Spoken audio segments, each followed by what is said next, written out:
میرے ساتھ آج کے پروگرام میں کافی طویل عرصے کے بعد مشاہد حسین سید صاحب موجود ہیں. کسی تعارف کے محتاج نہیں. مشاہد صاحب السلام علیکم. السلام علیکم ڈاکٹر صاحب, but good to see you after long time.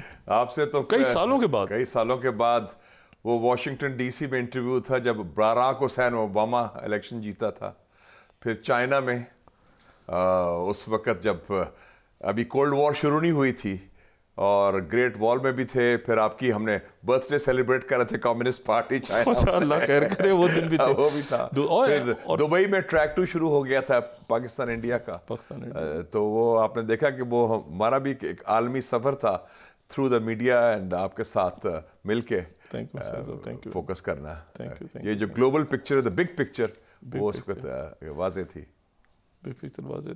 مجھے صاحب آج کا جو فیصلہ ہے اس کے نتیجے میں ایک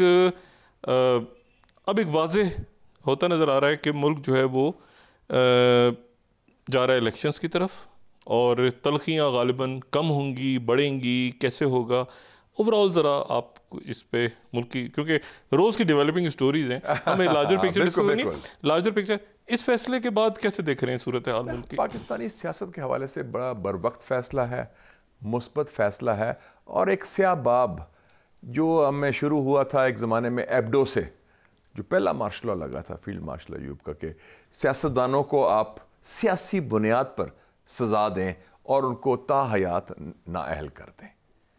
تو یہی کام ہوا تھا 5-6 سال پہلے, اور وہ سیاسی بنیاد پر ہوا تھا. اور یہ جو تاریخ ہے سیاسی بنیاد پر نااہلی کی تا حیات, یا سیاسی بنیاد پر کسی کو پھانسی دے دی, سیاسی بنیاد پر جلا وطنی کر دی, یا سیاسی بنیاد پر قید دے دی, یہ میرے خیال پاکستان ایک جمہوریت کی پیداوار ہے قائد اعظم کی قیادت میں. تو رول آف لا جو ہے وہ شوڈ پریویل. بھٹو صاحب کا بھی کیس چل رہا ہے, اور آئی اسٹل ریممبر کہ آپ کی تصویریں بھٹو صاحب کے ساتھ بالکل ملاقات ہوئی, بلکہ تصویریں تھی, اور میری بڑی ان سے اچھی ملاقات ہوئی 1975 میں. میں پریزیڈنٹ تھا پاکستان اسٹوڈنٹس ایسوسیشن کا, اور مجھے وہ بھی شرف حاصل ہے کہ بھٹو صاحب کا مقدمے میں خود پارٹیسپیٹ کیا تھا سپریم کورٹ میں جب وہ آئے تھے. ہاں, میں لیکچرر تھا پنجاب یونیورسٹی میں. ہاں, اور اس وقت بلکہ ہم نے پریڈکٹ بھی کیا تھا کہ یہ ووٹنگ پیٹرن چل رہا ہے جو بیسڈ آن دا جو کورٹس کا تھا. اور میں اس کو ایز اے ینگ لیکچرر تھا, نیا امریکہ سے آیا تھا. اچھا مشاہد صاحب, یہ جو الیکشن پاکستان میں ہونے جا رہا ہے فروری 8, یہ الیکشن ہو رہا ہے بنگلہ دیش کے متنازع الیکشن, وہاں پہ ہنگامے, آپ اس پہ کچھ کہنا چاہیں. پھر تائیوان, اور انڈونیشیا میں 14 فروری کو ہو رہا ہے اس کو. پھر انڈونیشیا, پھر اس کے بعد جو ہے وہ, اور ہم بہت بڑا ملک, بہت بڑا ہندوستان. اچھا, اس سے پہلے تو درمیان میں پاکستان کا الیکشن. اور لیکن میں یہ آپ سے پوچھوں گا, مجھے ایسا لگتا ہے کہ جو ساری جیو پالیٹکس ہے اس وقت آج کی دنیا کی بات, ہم نے کچھ لوگ کہہ رہے تھے کہ یوکرین کی طرف, کچھ تائیوان کی طرف, وہ ساری گھوم رہی ہے اس وقت غزہ پہ. سیکرٹری بلنکن قطر, یو اے ای اور سعودی عربیہ کے بعد آج چلے جائیں گے, کل ان کی اسرائیل میں انگیجمنٹ سے. آپ ابھی ایران سے آئے ہیں, اور غالباً ایران میں فلسطین کانفرنس تھی, بین الاقوامی کانفرنس تھی, اور کافی ملک تھے, 66 ملک اس میں تھے, بشمول کیوبا, وینیزویلا, نکراگوا کا foreign minister, Shanghai Cooperation Organisation کا سیکرٹری جنرل, چین, روس, سعودی عربیہ, یو اے ای, اور میں پاکستان کی نمائندگی کر رہا تھا ادھر. آپ جنوبی افریقہ میں بھی نظر آئے تھے. برکس کے لیے میں پہلا پاکستانی تھا جس کو برکس میں کانفرنس کے لیے انوائٹ کیا گیا اگست میں, جب ان کا سمٹ ہو رہا تھا. ہم برکس کے ممبر تو نہیں. پھر میں نے ادھر آ کے کہا کہ ہمیں پیچھے کیوں ہٹے ہیں, بنگلہ دیش نے اپلائی کر دیا ہے, یو اے ای ممبر بن گیا ہے, ایران ممبر بن گیا ہے, سعودی عربیہ, مصر, ایتھوپیا ممبر بن گئے ہیں. تو ہم نے تو اپلائی نہیں کیا تھا, اب ہم نے اللہ کے فضل سے اب اچھا ہے کہ اپلائی بھی کر دیا. میں نے کہا بھی کہ یہ ہونا چاہیے. ایران میں 86 ملک آئے ہوئے تھے. 66 اور شارٹ نوٹس میں, اور یہ کرسمس سے 2 دن پہلے کی کانفرنس. دیکھیں کتنی, اور اس میں مزے کی بات ہے امریکہ سے ڈیلیگیشن جو آیا تھا, جس سے میری اچھی دوستی بھی ہوگی ایران میں. جی, وہ ڈیلیگیشن تھا نیو یارک کے جوز کا, یہودیوں کا, اور جو بڑے جاندار یہودی ہیں جو اسرائیل کے توسیع پسندانہ, جو زائنسٹ نہیں ہے, جو زائنسٹ نہیں, اینٹی زائنسٹ, اور ریبائی ڈیوڈ وائس, ان سے میری بڑی اچھی گفتگو ہوئی تہران میں. جی تہران میں, اور وہ ہر اتوار کو ڈیمونسٹریشن کرتے ہیں نیو یارک کے اندر. تو میں سلام پیش کرتا ہوں ایسے لوگوں کو, چاہے مسیح برادری کے ہوں یا چاہے ہمارے یہودی ہوں جو اینٹی زائنسٹ جوز ہیں. اچھا مجھے یہ بتائیں مشاہد صاحب, میں ذرا اس پہ آتا ہوں ابھی کچھ دیر میں سیکرٹری بلنکن کے وزٹ پہ, کہ کیا وہ 2 اسٹیٹ جو اسلو میں ہوا تھا, یا وہ یہ جو 23,000 جو شہید ہوئے ہیں لوگ, ان کا کیا ہونے جا رہا ہے. میں ابھی پہلے مجھے بتائیں یہ جو چائنا ہے, آپ ظاہر ہے اس وقت چائنا مطلب آپ ایکٹ ایسٹ اور وزٹ ایسٹ اور یہ پچھلے کئی سالوں سے, ہم نے تو چین کو بہت پہلے دریافت کیا لوگوں کو, تو اب سمجھ آ رہی ہے چین کے بارے میں. اچھا تو میں پہلی دفعہ چین 50 سال پہلے گیا تھا جب میں 16-17 سال کا تھا. میں نے تو سنا ہے کہ پرانی شارع ریشم پہ بھی آپ سفر کرتے رہے ہیں. تو یہ جو ہے مجھے یہ بتائیں, نہیں آپ بہت پہلے سے, مجھے یہ بتائیں کہ یہ جو کچھ مڈل ایسٹ میں ہو رہا ہے, انٹر دا ڈریگن ہو چکا ہے. انٹر دا ڈریگن ہو چکا ہے, بالکل صحیح فرمایا, انٹر دا ڈریگن ہو چکا ہے. مڈل ایسٹ ایک قسم کا امریکی ایریا تھا, نو گو ایریا تھا, روس کے لیے بھی اور چائنا کے لیے بھی. روس پہلے انٹر ہوا سیرین شام کی خانہ جنگی کے دوران, انہوں نے اپنی فوج بھیجی, ایران کے ساتھ حزب اللہ کے ساتھ مل کے بشر الاسد کی حکومت کو بچایا. چائنا کی انٹری جب ہوئی, جب امریکہ نے کہا کہ pivot to Asia, Barack Obama نے 2011 میں, تو انہوں نے کہا کہ اب نئی سر جنگ کی بنیاد رکھ رہے ہیں ہم, اور چین ان پر دباؤ ڈالیں گے تائیوان کے حوالے سے, جنوب مشرقی ایشیا سے حوالے سے. تو چائنا نے پھر فوکس کیا ادھر, اور چائنا نے اتنا بڑا کام کیا پچھلے سال, ایران سعودی عربیہ میں ایک پل کا کردار ادا کے صلح کرا دی. جو 35-40 سال سے جو چپکلس چل رہی تھی دو عظیم مسلمان ممالک میں, اور دونوں کا بڑا ایک زمانے میں دونوں ملک امریکن کیمپ میں تھے, دونوں ملک شاہ اور سعودی عربیہ. یہ انقلاب کے بعد ایران وہاں سے الگ ہوا امریکن کیمپ سے. یہ جو تعلقات بحال ہوئے ہیں عرب ممالک اور ایران کے, پہلے تو مجھے بتائیں ایران عرب ممالک تعلقات کتنے پائیدار ہیں, کتنے سالڈ ہیں, کتنے جاندار ہیں. پھر مجھے بتائیں عرب ممالک اور ترکی کے تعلقات کتنے پائیدار اور جاندار ہیں.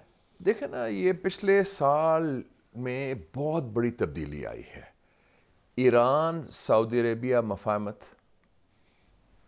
جو اس کی بنیاد رکھی تھی جب وانگ جی جو ان کا وزیر خارجہ ہے مارچ 2022 کو اسلام آباد آیا OIC کی خارجہ امور کی کانفرنس میں, اور 22 مارچ 2022 کو انہوں نے بطور مہمان خصوصی خطاب کیا. چائنیز فارن منسٹر نے اسلامی وزارت خارجہ کی جو کانفرنس میں خطاب کیا, ہم نے ان کو پلیٹ فارم دے دیا.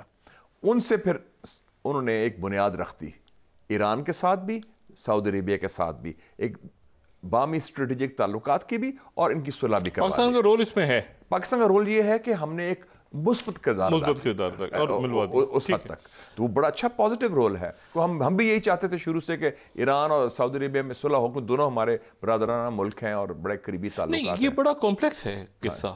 اور اس کے بعد پھر دیکھیں نا کہ 3 قسم کی راپروشما ہوئی نا, ایران عرب ممالک کی, UAE کے ساتھ بھی ہوا, ان کا قطر کے ساتھ ہوا, بحرین کے ساتھ سارا کچھ ہوا. پھر ایک اور چیز ہوئی, سیریا کی واپسی عرب لیگ میں ہوگی, سعودی عربیہ کے ساتھ, UAE کے ساتھ جن کو نکالا گیا تھا 10 سال سے. پھر ترکی کی ہوئی, سعودی عربیہ, ایران مصر کی ہو گئی. ہاں ایران مصر کی بھی ہوگی. تو سارے ایران عرب ملک, سیریا واپس آیا عرب لیگ میں, اور ترکی عرب ممالک. یہ پائیدار کتنا ہے؟ یہ بہت پائیدار ہے, کیونکہ ایک چیز واضح ہو گئی ہے, جو حلیف ہیں امریکہ کے روایتی عرب ملک, ان کو ایک فیلنگ ہوگی ہے کہ امریکہ پر ہم ڈیپینڈ نہیں کر سکتے, امریکہ پر بھروسہ نہیں کر سکتے, انحصار غلطی ہے. اور یہ ٹرمپ کے زمانے سے شروع ہو گیا تھا ان کا, اور وہ سمجھتے ہیں کہ یہ وہ جو کمٹمنٹ تھی جو پرانی تھی 70 سال پرانی, کہ آئل فار سیکیورٹی, ہم سستا تیل لیں گے عرب ممالک سے اور اس کے عوض ہم ان کی جو سلامتی کا تحفظ کریں گے. تو وہ تو نہیں ہوا سعودی عربیہ کے ساتھ, کیونکہ امریکہ کو اب ضرورت نہیں اس تیل کی, شیل گیس آ گیا ان کے پاس. تو ان کو یہ فیلنگ ہوئی کہ امریکہ کے تعلقات نظریہ ضرورت کی بنیاد پر ہیں. اور آپ کو یاد ہوگا, آپ نے بات کی نا انٹر دا ڈریگن, جولائی میں 2022 میں بائیڈن گیا سعودی عربیہ, محمد بن سلمان جو وزیر اعظم ہے ان کو ملا, اور جس کو کہا تھا میں نہیں ملوں گا, وہ منتیں کرنے گیا کیونکہ یوکرین کی جنگ کی وجہ سے. اس کا جو استقبال ہوا اس کا موازنہ کریں. جب شی جن پنگ گئے نومبر 2022 میں, اس کو تو ریڈ کارپٹ دیا گیا, خود وہ لینے ایئرپورٹ آئے, ان کو تو ہاتھ میں نہیں ملایا تھا اس کے ساتھ. پیوٹن بھی گیا. ہاں تو آپ دیکھیں نا سارا, تو وہ ساری سچویشن اس سے عکاسی ہوتی ہے. انہوں نے کہا کہ نہیں یہ کریں گے. اور اس سے پہلے یہ بھی ہوا تھا, آپ کو یاد ہوگا جب بیجنگ کے ونٹر اولمپکس ہوئے, امریکہ نے کہا کہ بوائیکاٹ کریں. مصر, یو اے ای, قطر, سعودی عربیہ سارے ادھر تھے. آف کورس ہمارے بھی وزیر اعظم اس کو عمران خان تھے, وہ بھی ادھر موجود تھے, لیکن ہم نے تو جانا ہی تھا, ہمارے تو درینہ تعلقات ہیں, لیکن یہ سارے موجود تھے. تو یہ ایک واضح ایک سنب تھا امریکہ کی طرف, جو ان کے روایتی حلیف رہے ہیں عرب دنیا میں. یہ جو میں بات کہہ رہا ہوں کہ ساری جیو پولیٹکس اب غزہ پہ ڈیپینڈ کر رہی ہے. غزہ میں کیا اس کا یہ کیا ہوگا؟ پہلی تو بات ہے کہ جو 7 اکتوبر کو ہوا ہے, اس سے پہلے کیا تھا, جو طوفان الاقصی. اور میں سلام پیش کرتا ہوں جو مجاہدین ہیں حماس کے, جس طرح انہوں نے پلاننگ کی. اگر میرے خیال کوئی فلم ڈائریکٹر بھی ہوتا ہالی ووڈ کا, وہ اس طرح پلان نہ کر سکتا جس طریقے سے انہوں نے 1400 مجاہدین نے اسرائیل کی جو متس تھی, جو بھرم تھا انوینسیبلٹی کا. آپ دیکھیں اس سے پہلے 3 واقعہ ہوئے 7 اکتوبر سے پہلے. 20 ستمبر کو بائیڈن نے اور مودی نے دلی میں G20 میں اعلان کیا کہ ایک نیا کوریڈور بن رہا ہے, Israel, India, Middle East, European Union, IMEC, جو مقابلہ کرے گا سی پیک کا, بیلٹ اینڈ روڈ انیشیٹو کا, چین کے مد مقابل. ٹھیک ہے جی, پہلا. دوسرا یہ تھا کہ 22 ستمبر کو نیتن یاہو نے UN جنرل اسمبلی میں ایک نقشہ پیش کیا, دا نیو مڈل ایسٹ. اس میں فلسطین کا کوئی ذکر نہیں تھا, ویسٹ بینک نا, بالکل کہ فلسطین فارغ ہے, اب ہمارے تعلقات بن رہے ہیں, مسئلہ فلسطین ختم ہو چکا ہے. اور تیسرا یہ تھا کہ 2 اکتوبر کو جو امریکن جریدہ ہے, اور آپ خود بڑے پڑھتے ہیں امریکہ, ہارورڈ بھی گئے تھے, ادھر دوسری جگہ آکسفورڈ بھی, فارن افیئرز, اس میں آرٹیکل لکھا جیک سلیون جو قومی سلامتی کا مشیر ہے بائیڈن کا, کہ مشرقی وسطی میں اتنا سکون اور امن پہلے کبھی نہیں تھا جو آج کل ہے. It was never so peaceful and stable and tranquil before as today. اس کے 5 دن کے بعد یہ کوئی گڑبڑ ہے. یہ ان کو, آپ کو پتا ہے لوئڈ آسٹن کی بیماری کا نہیں پتا چلا ان کو, بیمار ہے, وہ تو 2 ہفتے چھپا کے رکھی ہے, وائٹ ہاؤس کو نہیں پتا, وائٹ ہاؤس کو تو نہیں. تو یہ آپ دیکھیں کہ ان کا فیلئر دیکھیں کہ ساری 7 اکتوبر کے بعد نقشہ بدل گیا. اب واضح ہو گیا کہ یہ پہلی انتظامیہ ہے بائیڈن کی, ڈاکٹر صاحب, جنہوں نے 50 سال میں امریکن ایڈمنسٹریشن, جنہوں نے مڈل ایسٹ کے حوالے سے کوئی اسپیشل انوائے نہیں اپوائنٹ کیا, کوئی فلسطینی ریاست کی بات ہی نہیں کی. انہوں نے کہا مسئلہ فلسطین ختم ہو گیا اور لائن لگائیں اسرائیل کو تسلیم کرنے کے لیے. اور کچھ لوگ ہمارے بھی, میں معذرت سے کہتا ہوں, جو کمزور ہیں اور ڈھیلے دھیمے, کہ چلو جی اسرائیل سے نارملائز کریں, which is out of the question. اور آپ نے دیکھ لیا کہ یہ شو کر دیا انہوں نے کہ مشرقی وسطی میں کوئی پائیدار امن اور سلامتی قائم نہیں ہو سکتی جب تک فلسطینی ریاست, آزاد فلسطین ریاست قائم نہیں ہوگی, اور جس کا کیپٹل القدس الشریف ہوگا. مجھے یہ بتائیں ذرا مشاہد صاحب کہ یہ ریسٹرین سے کم, میرا یہ خیال ہے کہ حزب اللہ نے بھی, باوجود اس کے کہ جو لیبنان میں ہوتا رہا ہے, یورپ کے لوگوں نے بڑا اچھا رول پلے کیا غالباً. میں داد دیتا ہوں مغربی رائے عامہ کی, پبلک اوپینین, انکلوڈنگ امریکہ کی. ہاں, امریکہ میں جو یہودی ہیں, امریکہ میں جو مسیح برادری کے لوگ ہیں, انہوں نے تو کمال کر دیا, بلکہ مسلمانوں سے زیادہ ہمت, استعفے دیے. 300 سٹافرز نے خط لکھا بائیڈن کو, کئی لوگوں نے استعفے دیے, پبلک ہو گئے کہ یہ غلط ہو رہا ہے. اور آپ یورپ میں دیکھیں, جو ڈیمونسٹریشن لنڈن میں ہوئی ہے کسی مسلمان ملک میں نہیں ہوئی, برلن میں, پیرس میں, روم میں, میڈرڈ میں. مجھے صاحب اس کا مطلب میں ابھی آپ سے یہ پوچھوں کہ ایک تو مجھے یہ بتائیں کہ سیکرٹری بائیڈن کیا نتن یاہو کو کہہ سکیں گے کہ جنگ بندی کرو بھائی, یا مطلب نتن یاہو صرف امریکہ پہ ہی کھڑا ہے نا, یا ایک ان کی بائیڈن, یہ 5واں دورہ ہے بلنکن کا اسرائیل جو کل ہوگا جی. اور آپ یہ دیکھیں کہ کتنی بڑی دور معیار منافقت ہے. وہ کہہ رہے ریسٹرینٹ شو کرو, یہ جنگ نہ بڑھے, لیکن ایک لفظ ہے اس کا نام ہے سیز فائر, وہ اس کے منہ سے نہیں نکل رہا, کہ جو قتل عام ہے فلسطینی بچیوں کا, خواتین کا, مردوں کا, اس کے خاتمے کی بات نہیں کر رہے. وہ کہہ رہے ہیں کہ حزب اللہ کو روکو, حوثیز کو روکو, ایران کو روکو, ان کو خطرہ وہ دوسرا ہے کہ جنگ بڑھ جائے گی. اور آپ نے دیکھا جو ریسٹرینٹ کی بات کی, جو باقی ممالک ہیں وہ کہتے ہیں کہ جنگ کو وار آف ایٹریشن جسے کہتے ہیں نا, وہ ڈائریکٹ کنونشنل وار میں تو اسرائیل کی زیادہ قوت ہے.